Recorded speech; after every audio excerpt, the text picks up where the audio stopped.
Hi there, Lindsay here, the Frugal Crafter. Today we're going to do a pastel painting on velour paper, and I wanted to let you know that I'm having a Memorial Day sale through this weekend over in my Teachable School. I'll put a link in the video description as well as a coupon code so you can save 40% off any class that you like, including my soft pastel for beginners class. Now, if you're interested in this tutorial, you'll find it up right now in Critique Club. Critique Club is my monthly membership. I post 2 brand new tutorials every month across a variety of media. Plus, you have access to over 150 lessons in the archive, as well as monthly prompts, and you can upload your work for feedback from me. So if that sounds great, check that out, also linked in the video description.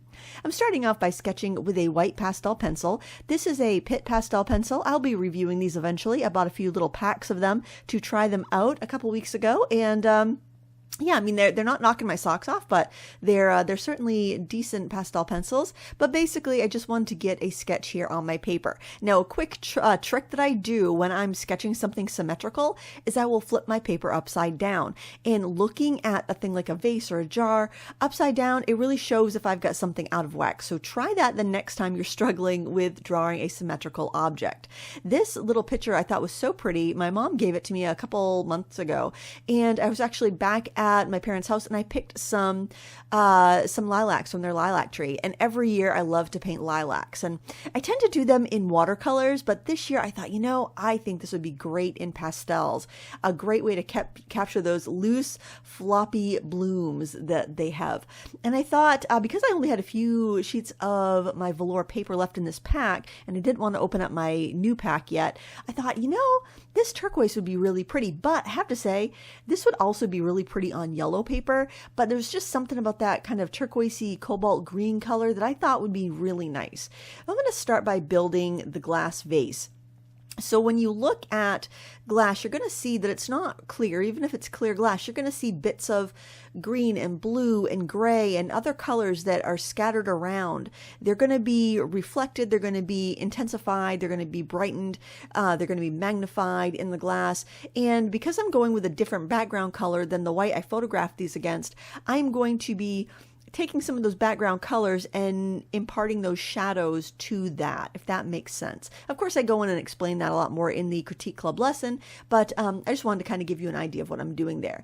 And I'm looking for any little reflections that I see, like that kind of U-shaped highlight. I'm seeing that bouncing off the table, so I'm adding that in.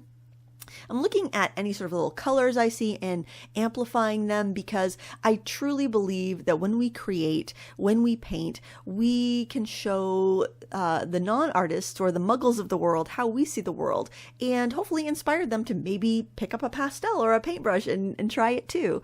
I think that's why I'm a teacher at heart. I love to show people, how to find that within themselves and how to create. So that's what I like to do. I like to look and see the things that maybe would be overlooked by a casual observer of my subject.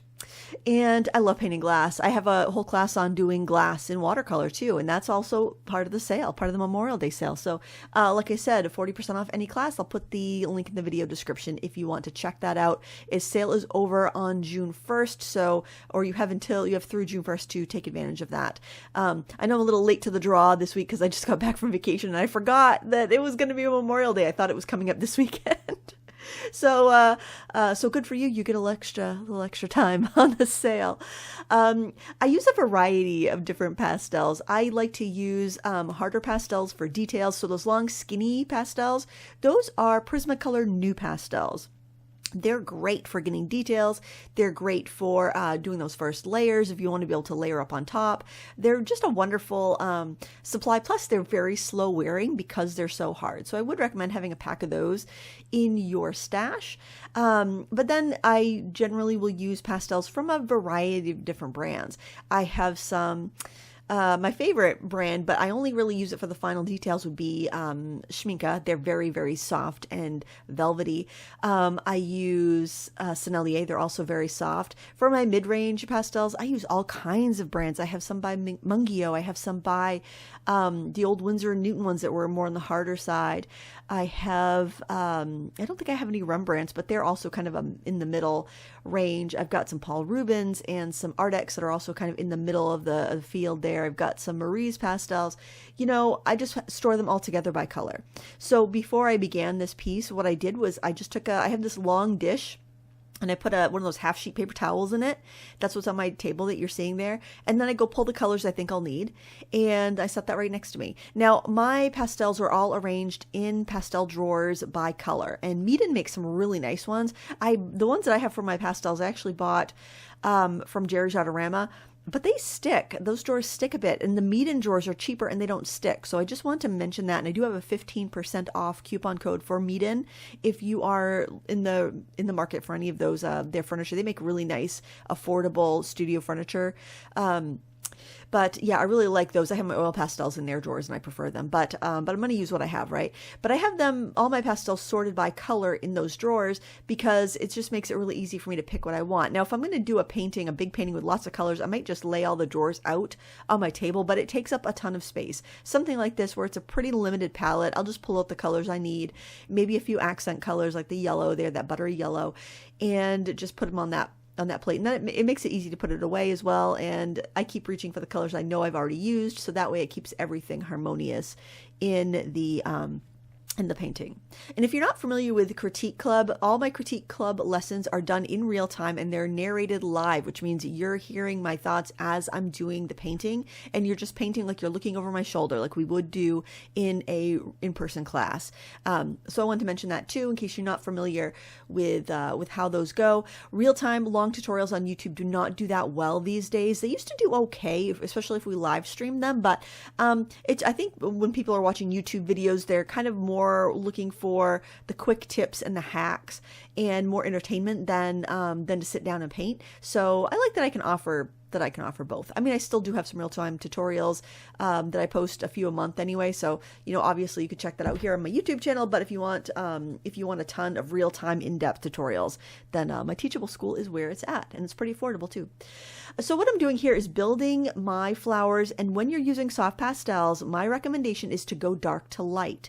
And so I start off with those really dark, intense purples. Then I'm going with the brighter, kind of mid-tone purples that are still very saturated. And then finally, I'm going in with my pastel purples, those colors with a lot of white. I find that once you put white down, whether it's an oil pastel or whether it's a soft pastel, it's hard to darken it. It's hard to come back from that. That white pigment, that opacity, makes it really difficult to darken back up again. So save those lights for last. Kind of think of them as the sprinkles on the cupcake. Okay, they're your last bits because they're going to be hard to cover over, and also they can get muddy if you don't. Now, I love the dimension I'm doing, and this is just dabs, guys. This is just putting little dots of color. It's kind of like pointillism, but you're kind of like, it's kind of a stipple, but it's a stipple drag to get the color to stick down. Now, I want to mention something about velour paper because you may never have used it before. It's kind of like a flocked paper. It feels fuzzy, like a velour shirt, basically. And the thing that's really fantastic about this paper is it eliminates the need for fixative. And the reason why is because those little hairs on the paper just grab our pastel so well. Now, I only use this for soft pastel. And it's really best designed for that, like a soft pastel or any sort of chalky thing. If it's a really hard pastel, like a pastel pencil, it doesn't really want to grab too well. So you really need that really light, really smeary soft pastel, but then you don't need to fix it. So you don't have to worry about your colors darkening. You don't have to worry about sealing down those first layers so you can add more on top. This stuff holds some pastel really well. And if you're someone who really loves to play with those really soft pastels, you can still layer with them because it's going to hold so much. I just think this is such wonderful paper. Now, I thought the background was a little bit boring. I did love that turquoise color, but I felt like I needed to bring in a little light. So I'm using this buttery light yellow color, and I'm just kind of putting in some broad, bold strokes. And that's another look I really love with soft pastel. And I mean, I just feel like this gives it so much life and vitality. It adds a looseness to it, and it just adds a bit of like a sun-dappled look. Now, I have no windows in my studio, which in a few years I'll be able to remedy that because once the kids are all done with college and out of the house for good, I'm going to move up into the upstairs addition, where when we actually put that on, we put that on with the intention of it being a studio once the kids were moved out. But for now, I have no lights in no windows in my studio. So I've got to like imagine that light a lot of the time. And this is one way I do it, just by using those buttery yellows and brushing in some color like that. And I'm pulling in a little bit of the turquoise back through because I felt like I got it a little too choppy. So it's kind of a like it's almost like a pendulum swing where I go from, okay, need it a little bit looser, okay, need it a little bit tighter. And as we get towards these final stages of the painting, the pendulum is swinging less and less, and I'm just slightly refining a bit because I don't want to do anything too drastic and overwork the painting. And that's where I struggle with soft pastel. And I think we all have our points where we struggle. And for me, it's knowing when I'm done, because I'm usually having a great time. I'm liking the way it looks. And then, oops, I did too much. So if you find yourself in that boat, what you want to do is get to the point of being 90% done, or maybe 75% done, and then stop and go have dinner or go take a walk, or maybe even close the studio for the day and then come back and decide what you want to add. Because I usually will take it to the point where I'm like 105% done. Then it's like, oh, okay, time to back off. So just want to give you that little tip. Another tip I have, if you end up putting too much color down somewhere, you can take a kneaded eraser and dab it on this paper and lift up the extra so that you can lay down a fresher stroke and then be done with it. With the velour paper, like I said, it takes so much, so it's tempting to keep working, but you don't want to overwork it. Like I'm almost feeling like with the blooms, it's getting a little too muddy. I'm losing some of the crispness there. So just kind of keep that in mind. And that's where I think these time lapses can be very handy. I know a lot of my critique club members watch the time lapse and then they will go and dive into the real time lesson in the group. And I think that's handy because then you can see any pitfalls that I make, and you can watch out for them. Now I'm using a hard white pastel for the really fine little like highlights, like at the water edge of the water line there, and also just like that scant highlight at the edge of the jar. And then I'll go in with a softer white pastel and add those bigger sparkles. But again, sprinkles on the cupcake, guys. Sprinkles on the cupcake. You know, you don't want to make it garish and make it look like, I think if you get too chunky with the highlights, it can look a little amateurish, but I know it's tempting. Boy, it's tempting. So I just want to give you that do as I say. Learn from my mistakes. But there we have it. What I like to do is actually hold this. I'll tip this upside down over the trash can, tap on the back, and tip off any dust. You don't need to do it much with the velour paper, but and I'm going with a little brighter yellow here to brighten it up. I'm not sure how much I like this. I guess I like it, but it might be a bit much. You don't have to do this. I definitely wasn't intending on adding this bright yellow when I first started the painting, but I thought it needed a little punch of color to make the purple really pop. But yeah, the only reason I have to tap off any dust on this is because some of those softer pastels I pressed pretty firmly with, and it just crumbled the end of the pastel. It's not that the paper couldn't hold it, it just kind of I crumbled a bit. And I'm also adding a little bit more darks. Like I added the wire on the jar with black, and then I'm just intensifying some of the shadows with that black so it doesn't look like a black hole in the paper. And yeah, I like to do that last because black can get muddy, just like white can get muddy. You want to do that at the end so you can keep it nice and crisp. And then if you do add a color somewhere at the end, just add it a few places so you keep that harmony. And yeah, I feel like that helps give us a little more contrast and gives us the illusion of a little more detail, where, you know, where I was saying on the blooms, I was starting to feel a little bit like I lost the crispness. Going in with that black at the end can bring the crispness back. And yeah, that's pretty much it. I had so much fun with this, and I hope you enjoyed this time lapse, and you'll consider joining me over in Critique Club. I'll have the link to all of this in the video description, along with the sale on my full-length classes if you want to check any of those out.